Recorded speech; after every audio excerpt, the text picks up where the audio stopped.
Did you know that Cillian Murphy, the lead in Peaky Blinders, smoked over 3,000 fake cigarettes on set? How much the Birmingham gangster smokes is an iconic yet highly unhealthy aspect of Peaky Blinders.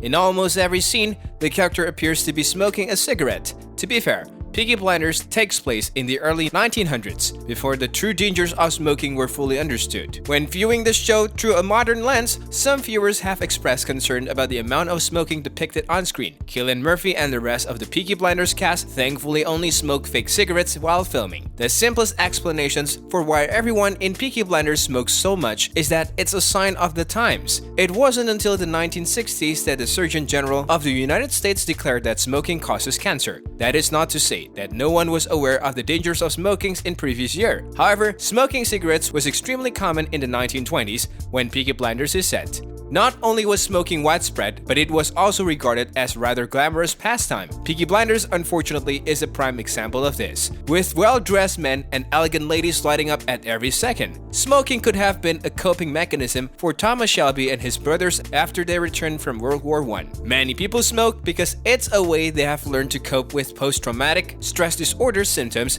negative moods, and the stress of daily life. According to smokefree.gov, Tommy has PTSD after returning from the war, as shown in Peaky Blinders. Fortunately, the Peaky Blinders cast did not have to smoke real nicotine cigarettes while filming the series.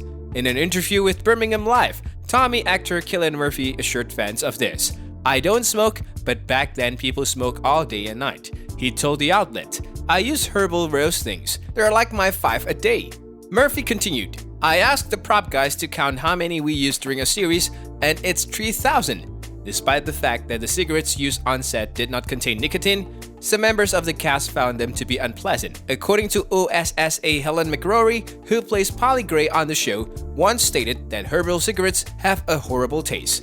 The fake cigarettes, according to McCrory, smelled a lot like someone was smoking cannabis on set. Given how many cigarettes were smoked during filming, the smell must have been quite strong.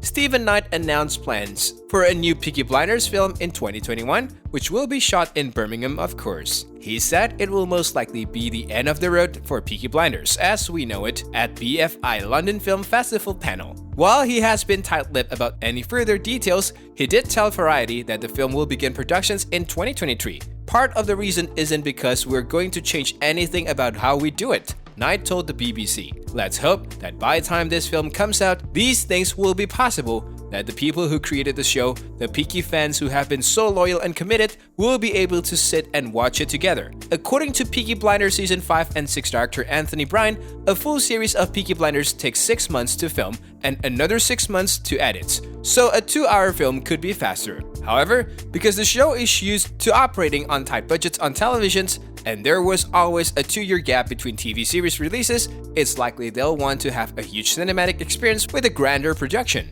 If the Peaky Blinders film follows a typical Hollywood production schedule, it will most likely wrap in 2023 or 2024 before hitting theaters in late 2024 or 2025. But for the time being, everything is just an educated guess. Stephen Knight has stated that the Peaky Blinders film will be a fitting conclusion to the story, but he has also hinted that it will spawn spin-off TV shows about some of the characters as well as potential sequel films.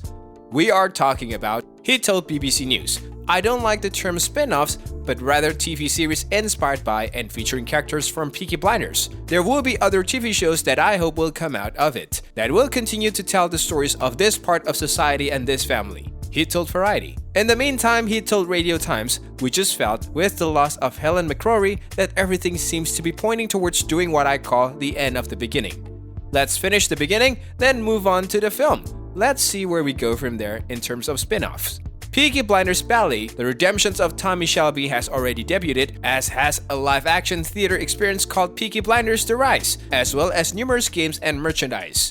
So, it appears that they are still invested in the saga. Stephen Knight previously stated that the show would end with the first air raid siren in Birmingham in 1939, which did not occur in the TV show. So perhaps we can expect that to happen in the film instead? We also know Knight wishes to. "My intentions has always been to redeem him so that at the end, he's genuinely a good man doing good things. explain Cillian Murphy's Tommy Shelby, and figuring out on how and why that journey happened, and dealing with all the post-traumatic stress of the First World War and never letting up on that. Tommy showed signs of doing so, such as demolishing his home to build houses for the poor and refusing to kill the doctor who lied to him about his tuberculosis. Isn't this the most important question? Tommy survived the season 6 finale, and turns out that his terminal tuberculoma was a lie concocted by Oswald Mosley's fake doctor. Tommy Shelby is expected to appear in the film, according to Stephen Knight. This could be in flashbacks or in spirit, similar to how Helen McCrory's Polly Gray has been mentioned throughout Series 6. However, given that he is the central character in the story, he is very likely to star in the film. And it appears that Polly's character will reverberate throughout the film, as Stephen Knight told the Radio Times. Helen was so brilliant. I wanted people to think, what would Polly say? When anything happened in the rest of the series, when someone dies in a family, their opinion remains in the house. Polly's viewpoint will stand the test of time. When asked if the same approach would be used in the film, Knight replied, absolutely. Peaky isn't the same without her. Her presence is essential. The creator told Digital Spy that they were already in talks with great actors for the film, but that they wanted to continue to focus on emerging talent. There are so many people, so many great actors, with whom we are already sort of in conversations for the film and whatever follows, he said. But I believe what we want to do is continue to surprise people and discover new talents, because it's all out there, and there's a consistency. What we're doing is finding really good actors from a working class background and telling that story. The current Peaky Blinders cast has not yet confirmed for the film. Stephen Knight, however, hinted to Metro that Stephen Graham's character Hayden Stack would appear, which would make sense given his absence from the season 6 finale. Graham may be reunited with his Line of Duty co-star Vicky McClure, who has auditioned for every series of Peaky Blinders but has never landed a role. Stephen Knight, on the other hand, has offered her a role in the film. In an interview with Metro, he stated, "I really want her to be a part of it. I'm not sure how we haven't accomplished this. She is brilliant, and it's not anyone's decisions to say no because she's brilliant. We'd love to, and if she agrees, we'll include her in the film." Although the Peaky Blinders films is still a few years away, it appears that creator Stephen Knight already has a good idea of how it will play out. In January 2021, he told Variety, "We are in development. It's a complete concept with a beginning, middle, and end, and I believe it will be a fitting conclusions to the story so far."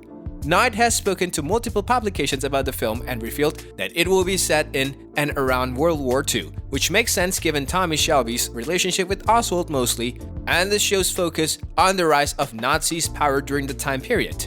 I know what's going to happen in those stories, and it's about a sort of untold story that happened in the Second World War, which Peakies are going to be involved in, Knight teased in an interview. Want to know more things about the Peaky Blinders or Thomas Shelby? Then like and share this video. And also subscribe to our channel for more such exciting content. See you in the next video.